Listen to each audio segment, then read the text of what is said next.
কঠোর তপস্যা করে শিবকে স্বামীরূপে লাভ করলেও শিব দুর্গার সংসার যে খুব সুখের ছিল তা কিন্তু নয়। মহাদেবের কোনো রোজগার নেই, উপরন্তু সিদ্ধিগাজাতে আসক্ত। তার ওপর দয়ার শরীর হওয়ায় যা ভিক্ষে করে ঝুলিতে ঢোকে সেটাও ফেরার পথে কোনো এক গরিব দুঃখীকে তিনি দিয়ে দেন। তাই দেবীর ধৈর্য আর মানে না, রোজ রোজ অশান্তি। একদিন এইরকমই সকাল সকাল জোর কন্দল চলছে। বাপের বাড়িতে আমার কত সুখ স্বাচ্ছন্দ্য, কত আরাম আয়েশ ছিল গো, আর এখানে এসে এই গাঁজাখোরটার পাল্লায় পড়ে আমার সব গেল গো, আমার সব গেল। কেন? আমি কি বলেছিলাম তুমি আমার জন্য তপস্যা করো, তবেই আমি তোমাকে বিবাহ করব? বলেছিলাম আমি? হ্যাঁ, তা বলনি, কিন্তু তখন তো আর আমি জানতাম না যে তুমি চোখ বুজে গাঁজা খাবার প্ল্যান করো। কি কি বললে দেবী? আমি আমি চোখ বুজে গাঁজা খাওয়ার প্ল্যান করি? হ্যাঁ হ্যাঁ, তা নয় তো কি। সংসারের দিকে তো একটুও খেয়াল নেই। একবার ভেবে দেখেছো আজ কি রান্না হবে, কাল কি করে চলবে? রাখো সে খবর। বলো কি দেবী, যে সারা বিশ্ব ব্রহ্মাণ্ডের খবর রাখে সে কিনা তার নিজের সংসারের খবর রাখে না? খেয়াল করে দেখো তো দেবী, কষ্ট করে হলেও চলে তো যাচ্ছে কোন রকমে। হ্যাঁ, ওই কোনো রকমেই চলছে। নিজে তো একটা বেল পাতাতেই তুষ্ট, আর আমার কি একটু ভালো মন্দ খাবার খেতে ইচ্ছে হয় না নাকি? রোজ রোজ ওই একই আলু সিদ্ধ ভাত খেতে খেতে আমার পেটে শ্যাওলা জমে গেল গো। হ্যাঁ হ্যাঁ, শ্যামলা তো পড়বেই। তোমাকে বিবাহ করার পর হতে আমার জীবন থেকেও সুখ শান্তি চলে গেছে। সব সময় তোমার মুখে খোঁটা ছাড়ার কোনো কথা নেই। অনেক সহ্য করেছি আমি, আর নয়। আজ দেখো আমি কি করি। আজ একটা হ্যাস্ত ন্যাস্ত আমি করেই ছাড়বো।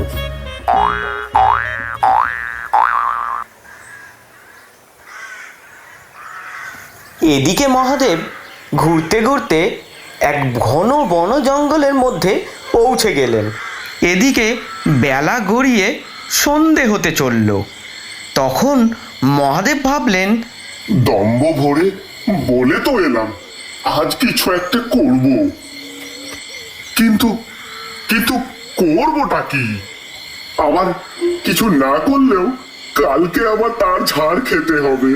কি যে করি, না, যা আছে কপালে দেখতে হবে এই বিকেলে। না, বিষ্ণুদেবকে ডাকি।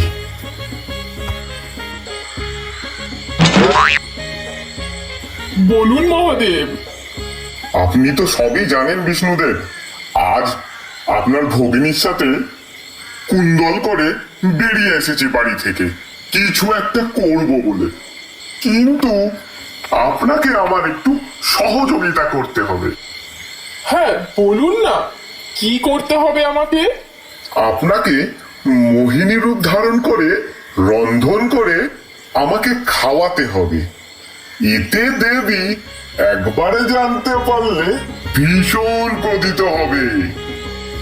বুঝেছি মহাদেব, আপনার আরেক লীলা জগৎবাসী খুব শিগগিরই দেখতে চলেছে।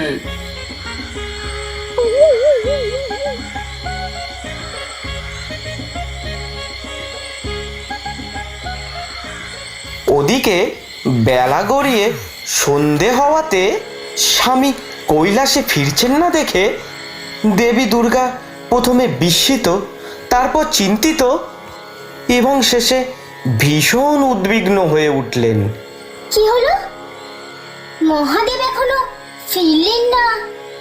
বিকেল গড়িয়ে সন্ধে হয়ে গেল, কোনোদিন তো এত দেরি করেন না। না না, আমার খুব চিন্তা হচ্ছে। রাগের মাথায় কিছু করে বসলেন না তো?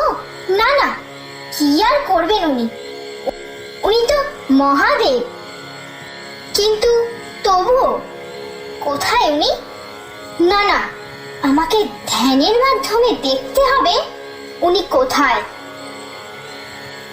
অবশেষে দেবী থাকতে না পেরে উমা ধ্যানে বসলেন।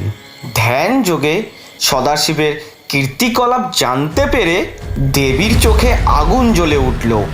একি এ আমি কি দেখলাম? দেবাদিদেবের কি মতিভ্রম হলো? অন্য নারীর সাথে আছে। কে এই নারী? এর ফল মহাদেবকে পেতেই হবে।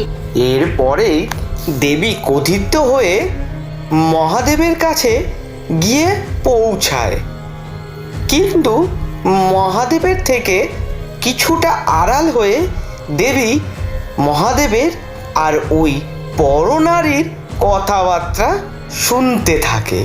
আর এদিকে তো মহাদেব অন্তর্যামী, তাই দেবী যে বাইরে দাঁড়িয়ে আছে আড়ালে তা তিনি আগে থেকেই বুঝতে পেরে যায়।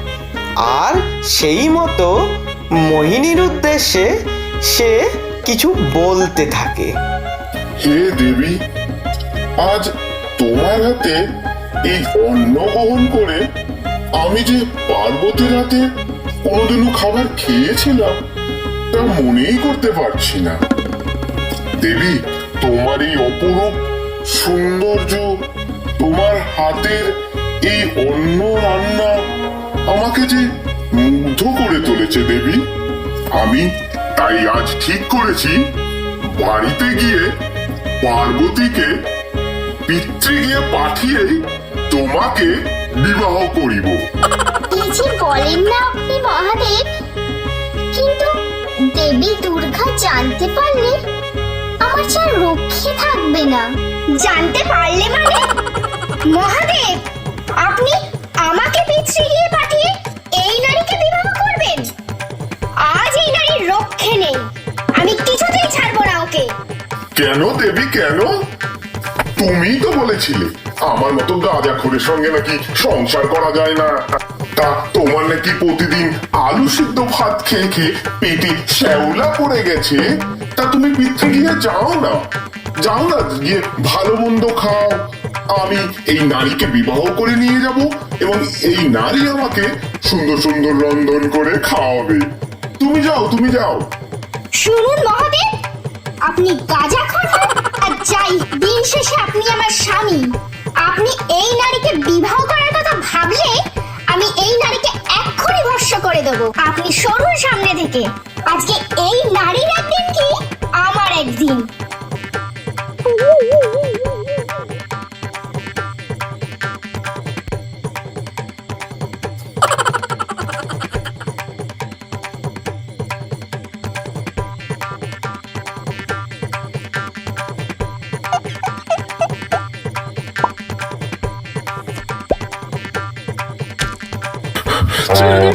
ছেড়ে দিন দেবী পার্বতী, আমি শ্রী বিষ্ণু। ছেড়ে দিন আমাকে।